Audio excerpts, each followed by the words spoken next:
Assalamualaikum warahmatullahi wabarakatuh. Perkenalkan, nama saya Putri Azka dengan NPM 214102036 dari Prodi Gizi Fakultas Ilmu Kesehatan Universitas Siliwangi.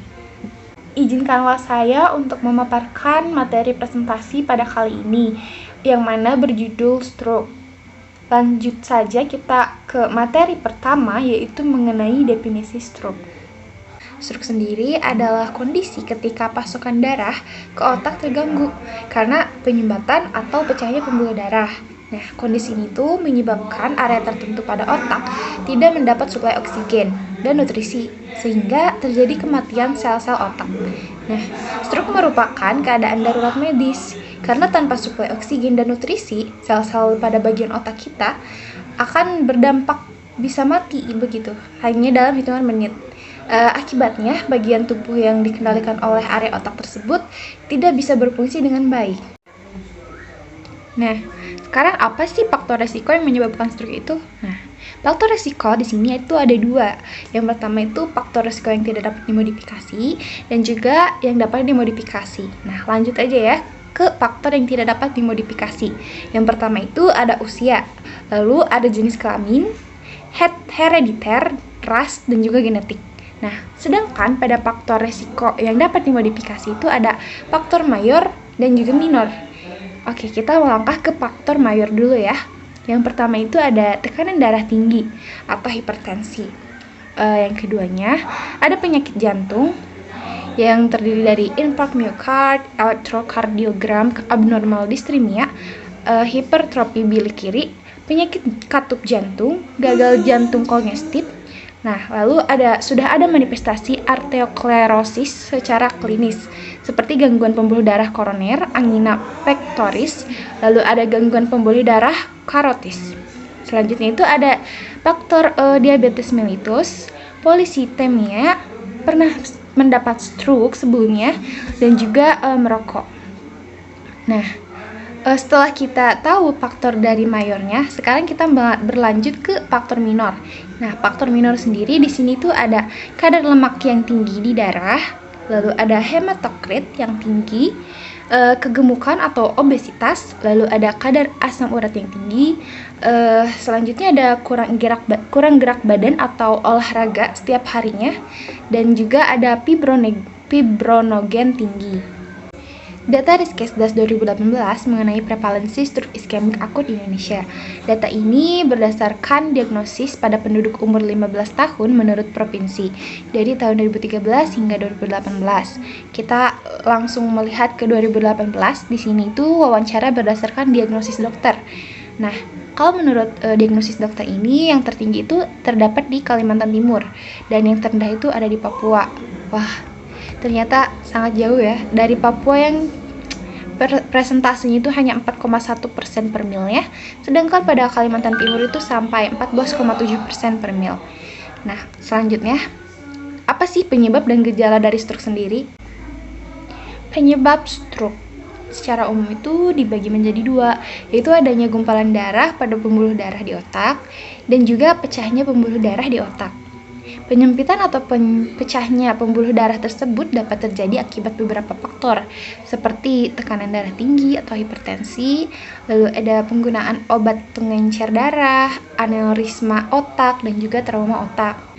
Nah, kalau gejalanya itu seperti yang pertama itu ada lemah mendadak dari lengan, wajah, atau kaki, terutama untuk satu sisi tubuh. Nah, lalu orang yang gejala stroke ini tuh berbicaranya kacau, kesulitan berbicara atau pemahaman. Selanjutnya itu ada penurunan virus mendadak pada satu atau kedua mata.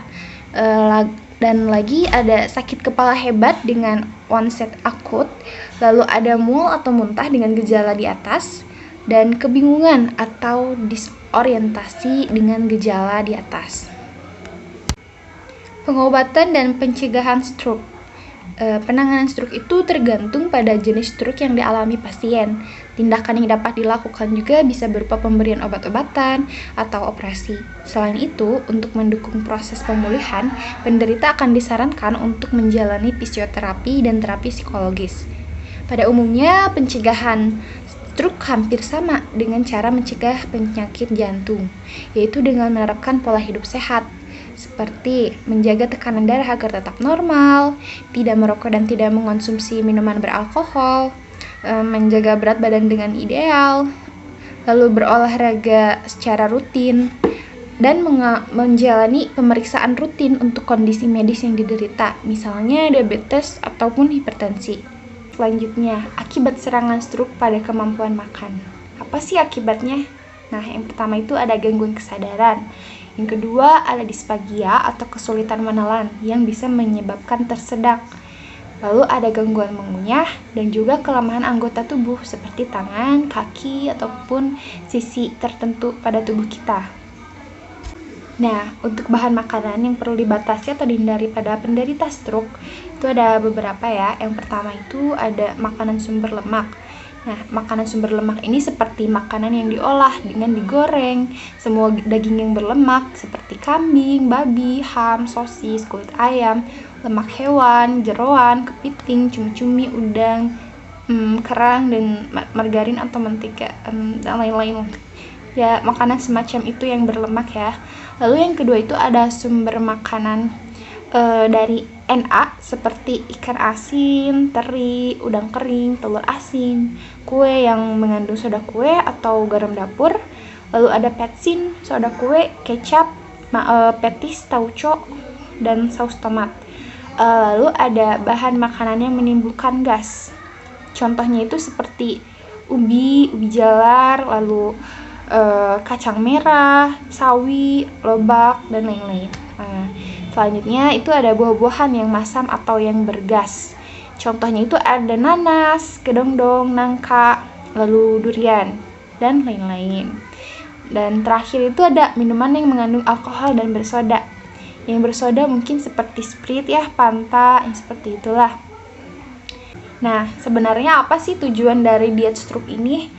Yang pertama itu untuk memberikan makanan secukupnya untuk memenuhi kebutuhan gizi pasien dengan memperhatikan keadaan dan komplikasi penyakitnya. Yang kedua itu memperbaiki keadaan stroke seperti disfagia, pneumonia, kelainan ginjal, dan juga dekubitus. Dan yang ketiga itu mempertahankan keseimbangan cairan dan elektrolit. Selanjutnya itu ada syarat diet stroke. Yang pertama itu energinya harus cukup, yaitu 25-45 kilokalori. Pada fase akut, energi diberikan 1.100 sampai 1.500 kilokalori per hari.